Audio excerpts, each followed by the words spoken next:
mjini Eldoret katika eneo ambalo linaitwa Mti Moja. Ukitokea katika njia barabara kuu ya kutoka mjini Eldoret kuelekea Kakamega ama kupenda basi Kitale, na katika sehemu za magharibi mwa nchi utakutana na sehemu ambayo inaitwa Mti Moja. Moja kwa moja utateremka katika mkono wako wa kushoto iwapo unatokea mjini Eldoret. Kuna mkulima mmoja ambaye amejitosa katika shughuli hii mzima, na katika background yangu utasikia kwamba kuna kelele kabisa. Ni kelele ambazo ni za kuku kukurukakara hapa na pale, na si kuku tu bali ni kuku wengi ambao wanakuzwa sehemu hii. Ukiangalia katika hizi shells wataonyesha hizi shells ambazo zimekuwa kuku wengi, na utaweza kupata basi kuna ile section ambayo ni ya chakula, kuna section ambayo ni ya mayai, basi kuna section ambapo ukiwa makini zaidi utagundua kwamba kila kuku kitu kama chumba kimoja kinabeba kuku kulingana na uzuri wa kuku. Shida za kijana ukiangalia sehemu hii kuna rangi nyekundu sehemu hii.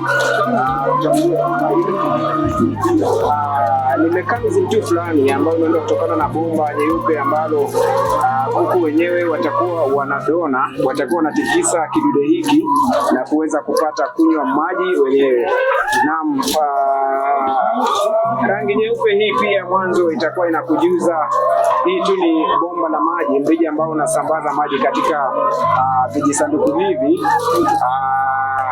Mfereji ambao unawezesha kuku hawa kunywa maji kama nilivyokuambia hapo mwanzo, hapo awali ni mfereji huu. Kuku wenyewe wananidona, ndio maana yake sitataka kuzungumzia mengi wakati na kuonyesha, lakini haya pia ni mayai ambayo yamechagua siku hii, na bado hapa hivi katika hii bucket utapata hiki ni chombo ambacho kinawezesha chakula kutiliwa sehemu hii ili kuku akaweza kula wenyewe.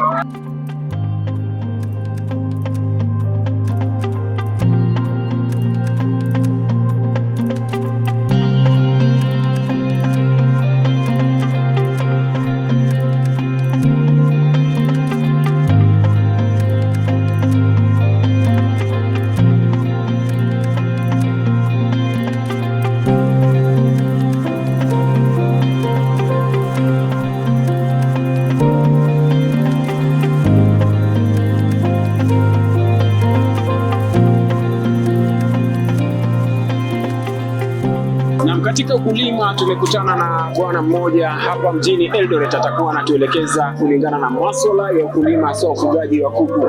Tumeweza piga kambi katika sehemu hii ya Mti Moja katika barabara kuu ya kutoka mjini Eldoret kuelekea Kakamega ama kupenda basi magharibi mwa nchi. Bwana, utatuambia tu unaitwa nani, unafanya nini na hapa ni wapi, na tutajongea zaidi katika shughuli nzima siku ya leo. Mimi ni Joseph Chado, wa kuku. Hizi sekta sasa kwa hii line tuna sekta tatu, kama hii ni sekta moja, lakini tuliunganisha hivi sasa ni sekta tatu. So hii moja huku katika sehemu hii ni ukilinganisha na hii sehemu, hizi ni tatu. Ukinunua ni moja, lakini unaunganisha. Kununua ni moja, hizi hakuna kubwa hii.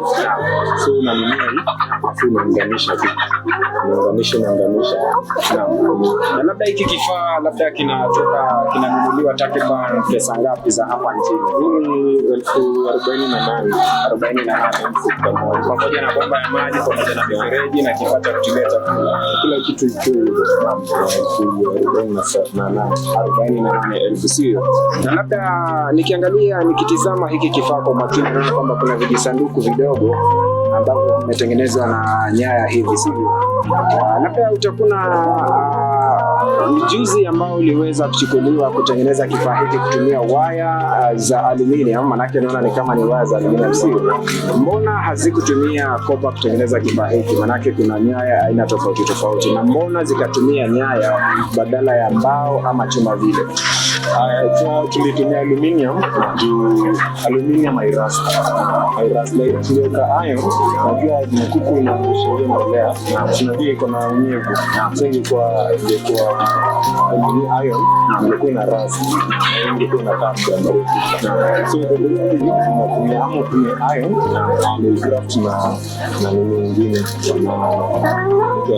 wamekinga juu, labda wamekinga juu na kifaa kingine, lakini the best way ni aluminium. But this aluminium original aluminium ni soft na iron zingine zimewekwa hapo ndani. Na labda kuku hawa katika kijisanduku, naona ni kuku watatu ambao wametiwa katika kila kijisanduku. Labda kila kuku kwa siku anataga mayai ama labda inalingana vipi?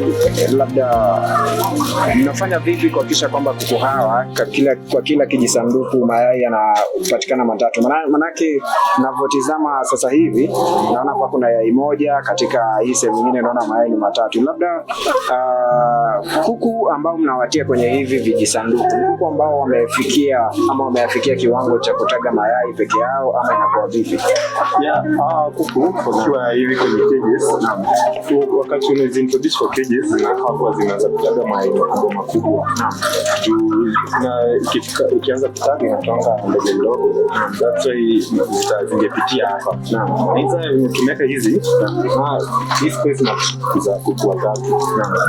So nimesahii hapa kuna moja bado wakati bado tunafaa collect hizi mayai saa 6 ya jioni. So by the time nimefikia masaa hizi mbili zitakuwa zishataga. Labda hiki ni chakula, manake naona hapa kuna chakula, sijui atanidona ama vipi. Hiki chakula labda kimetengenezwa kutokana na mimea ipi ama what's comprised in this food? Manake najua ni chakula ambacho kitakuwa kinawapa hawa kuku uwezo wa kutaga mayai kwa wakati. Labda kimetengenezwa na nini hiki chakula? Hii chakula iko na vitu vingi sana. Iko na madawa kama toxin ya kufanya kuku tunatumia mahindi, na hizo mahindi kuna kwenye tunakonga zimeoza, na so tuna toxin na kuna madawa kama ya coloring ya kunini yok kala yenu na hizi kuku na ni kienyeji lakini ziko na yenu. So tunatumia hiyo lesimu ya kunini na kubadilisha rangi, na hiyo ndio inaenda kwa market side na watu wezi chukua hivi. Kuna sunflower na kuna madawa mengi sana ziko hapa. Na labda tu kilo moja cha hiki chakula, labda kwa kila mkebe wa kilo moja ama kilo mbili inanunuliwa kwa shilingi takriban ngapi, na mnafaulu vipi labda kuweza kuhakikisha kwamba hizi gharama za vyakula haviwezi kuwaletea matatizo katika kukuza hawa kuku? Hawa kuku mmoja nafaa kule grams 140 grams per day. So kwa sisi hizi kuku zote ni 200. Kuku zote ni 200. So tunaangalia sisi tukishaga yote hizi ni tan moja ya chakula kwa siku 4. Tan moja ya chakula inaenda kwa siku 4. So inategemea kwa kuku uko nao, na unaona grams moja na grams for 140. So na times na kuku ziko utajua ni ngapi grams, ni tani ngapi ama kg ngapi unafaa. Na labda kabla ya kulikunja jambo letu, labda kuna mashine ya kusaga chakula chenyewe hapa ama unafollow vipi kusaga chakula hicho? Manake naona ukinieleza kwamba kuku mmoja anakula takriban kilo 1.4 ya chakula hiki, labda huwa mnafollow vipi ama mna mashine hapa? Sisi kuna mashine ya kushaga na kununua chakula kwa a bit expensive. So what tunashagia chakula tunaita everything maybe Tanzania ama Uganda, tunazileta hapa na kushaga zote. That's cheaper na kwa kampuni. Na labda mayai yenyewe yakishategwa kila siku, manake mpiga picha wangu atakavyoonyesha sehemu nyingine, huku ni mayai ambayo tayari yametegwa siku hii ya leo. Labda haya mayai yanaanguliwa papa hapa katika mayai haya, ama ni mayai ambayo mna labda peleka madukani, ama inakuwa vipi?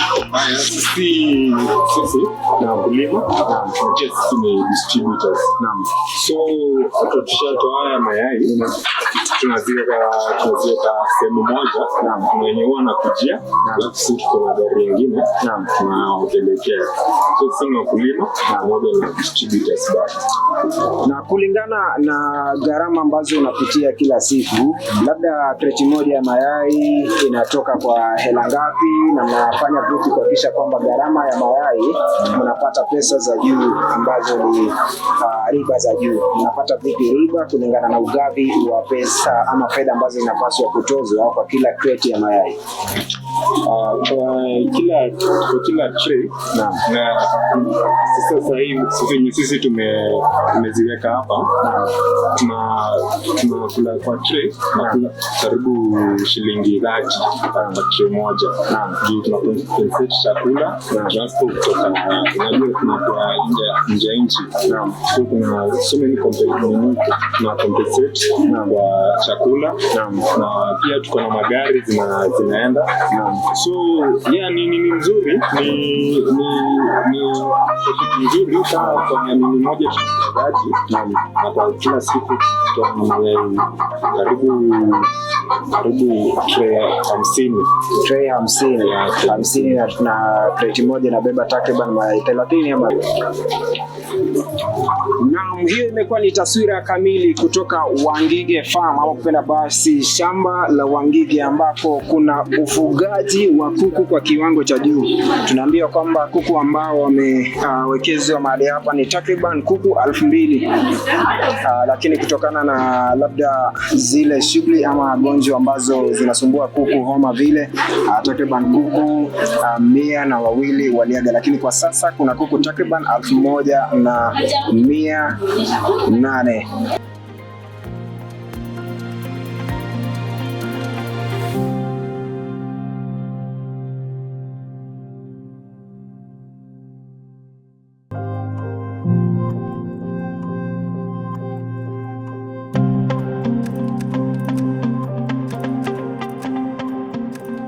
Majina yanajulikana. Majina ya kitambulisho ni Tabitha Ashanja, na huko mtaa wananijua Mama Melba. Mama Melba, labda hii safari ya ukulima ulianza lini? Safari ya ukulima nilianza kitambo. Mwaka upi? 2020, mwaka wa corona. Yaani licha ya watu kuhangaika hapa na pale, biashara kuharibika katika ile mkasa ambao ulitokana na ugonjwa wa corona, ndiposa wewe ukachukua na kutumia fursa hiyo kuanzisha ukulima wa kuku. Nilianza hivyo. Sasa nilikuwa sipio, nilianza tu na kuku za kienyeji zangu mwenyewe za kukula. Sikuanza na hati za biashara. Ilikuwa ile ya hautakosa kitunguu, leo uuze mayai. Na labda ni kipi ambacho kilikupa motisha kuanzisha ukulima huu wa kiwango cha juu? Manake napotizama kutoka kule mwanzo naona kuna nyumba ambazo imejenga kwa minajili ya ufugaji wa kuku mpaka kutengeneza nyumba za juu, na mpaka sasa hivi na kuona hapa nyuma kwa kuonyesha mpiga picha wangu kuna kuku wengi ambao wanafuga hapa kando na ile sehemu nyingine. Ni kipi ambacho kilikupa motisha ukaanza kufuga kuku kwa nambari ya juu kama inavyoonekana hapa? Sisi biashara yetu tangu kitambo. Sisi ni wauzaji wa mayai. Sisi tumekuwa tukinunua mayai different places, kama Mwezi Fridge huko, tunakuja tunauzia huko suppliers. Sasa hiyo kununua mayai, unaenda kutafuta kwa shamba za wakulima, na hapo ndio unakuta mkulima amelea. So hiyo interest ya kumuuliza biashara ya kuku iko aje, na tukapatana na wakulima wazuri wakatuambia biashara yako si mbaya. Ukianza kwanza wakatuambia nyinyi already mnajulikana, mko na soko ya mayai, kwa hivyo hata mkiweza lea zeni kupata soko si stress. Na sasa hapo ndio hiyo wazo ikaanza tu kuidigest pole hivyo. Na sasa unajua hata umepewa wazo lakini hauna kitu ambacho utafanya. Kujipanga pole mpaka ikafika wakati sasa tulipata capital ya kuanzisha. Labda kuhawa ile shughuli ambayo unafanya kuhakikisha kwamba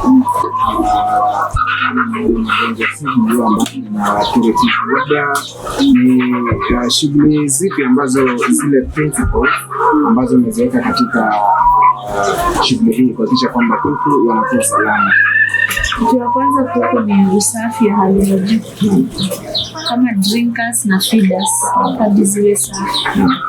Na kuku kakiwa hivyo kadogo, na siku ya kwanza kanahitaji, kama umenunua kampuni, sababu si tumejua tuna kampuni, huwa zimepewa chanjo ya kwanza kwa kampuni. Chanjo inaitwa Marek, hiyo ni ya kwanza inapewa kwa kampuni. So ikikuja kwako after 7 days mpaka upe chanjo nyingine. Na sasa chanjo ya siku 7 kunaitwa Newcastle, and then unaenda 14 days Bugoro, unarudi tena Newcastle siku ya 21, siku ya 28 tena unaenda Bugoro. Hiyo zinakuwa zimemaliza 1 month. Sasa zikishamaliza hapo 1 month, kuna pia Winston na ya thigh. Basi sasa hizo zinapewa at different times. Alafu pia usafi, anything na kuku ni usafi. Na siri ya kuku inakunywa sana kuliko kukula. Labda nikurudishe hapo awali, labda pale chuoni, kuna muda ulibobea katika nyanja za ufugaji, ukasomea labda kozi ambayo inaendana na ufugaji, ama tu ni ile interest ambayo umepata kutokana na wakulima wa kuku? Ni interest nilipata kwa mother. Nilifanya tu business. Hiyo ndio nilisomea. Hata sikujijua ati naweza jikuta kuwa mkulima. And then kitu kingine lazima ukuwe na passion. Sasa kulingana na venye mimi nilikuwa nauza hizo za kitambo tukienyeji hivi, unaona ukosi pesa yako. Hivyo kununua mayai pia tukaona si mbaya. So hata kuanzisha hii, yani sasa kwanza inataka upende kenye unafanya. Sababu kama ni kusukumwa, utafika mahali uchoke. Sababu unaona kama hizo ndogo ziko hapo, ziko na siku 3 sasa. Mpaka niamke usiku kuziangalia. Usiku. Yani nazichunga kama watoto. Light ni throughout. Hazizimiwi taa. Zinaekewa joto all through. Hata hizo jiko na bulb bado si enough. Sasa hizo bulb si enough, inabidi tunaweka hadi jiko. Na hiyo jiko itafika masaa uende uangalie kama moto iko, uongeze. Uende uangalie maji. Saa ingine kuna zenye unakuta kameingia hapo kando ya drinker, kamepata baridi, ukatoe, ukaeke chini ya jiko kwenye katapata joto. Yani iko na kazi mingi, ni ukiwa hauna interest yani huwezi endelea. Na labda tu zile changamoto sugu ambazo umepitia kwa hii miaka ambayo umekuwa katika process ya ukulima, ni changamoto zipi na ulifanikiwa vipi kuziepuka? Manake ni shughuli ambayo imewatatiza wengi pale nje mpaka wakafa moyo katika shughuli ya ukulima. Changamoto kwanza sasa ni ugonjwa, hazikosangi kugonjeka. But sasa kama hizi, after every 3 months kuna chanjo lazima tupe. Inaitwa Newcastle IB. Hiyo tunazipe after every 3 months. Whether ziko mgonjwa ama ziko mgonjwa, hadi tupe. Alafu unaziobserve, hata hizi venye ziko kubwa hivi, kama sasa hivi msimu ya baridi, huwa zinangorota. Unakuja unasikia zikingorota. Ukisikia zikingorota, mtu mkuto huwa unapika. Yenye umesikia kama leo umesikia moja unatoa unaweka unaisolate. In case kesho tena usikie ingine, sasa unapea nyumba yote dawa. But una observe hata siku moja mbili, kama hiyo kungorota inaendelea, unapea nyumba yote dawa. Lakini kama zenye ulitoa hiyo mngoroto imeisha, ni hivyo. So unatibu hizo zingine kando. Hata niko na mali huwa naziweka zenye zimegonjeka, yani unazi-isolate kando. Uziweki na zingine. Na asante sana kwa muda huu. Na pia nikiangalia katika upande huu mwingine naona kuna uchafu ambao umetokana na vinyezi hivi ya hawa kuku. Labda hiki kinyezi, manake sioni hapa nafasi kubwa ambayo itakuwa labda unatumia kufanya ukulima mwingine wa mimea vile.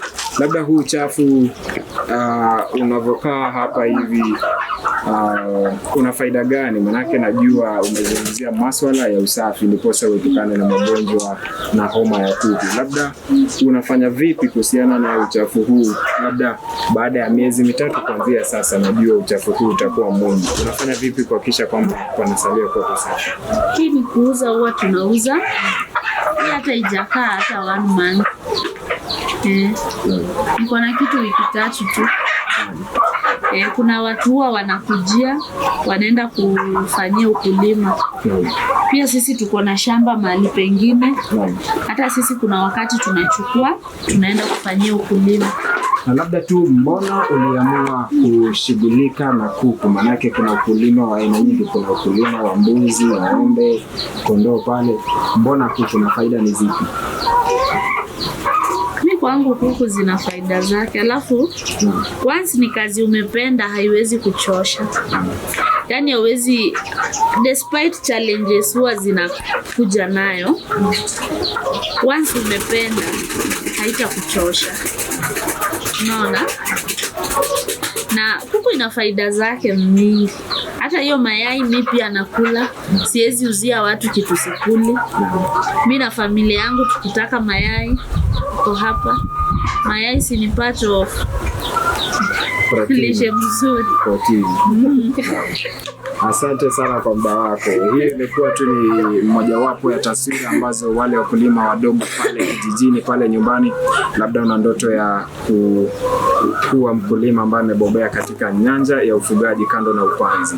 Hii ni nafasi nzuri ya kuweza kusoma ukulima na yale masuala ambayo unapaswa kuzingatia ndipo uweze kufikia ndoto zako. Nimekuwa Sharif Ngala na kuletea haya kutoka State News 254, KCM na Triple K TV. Kwaheri.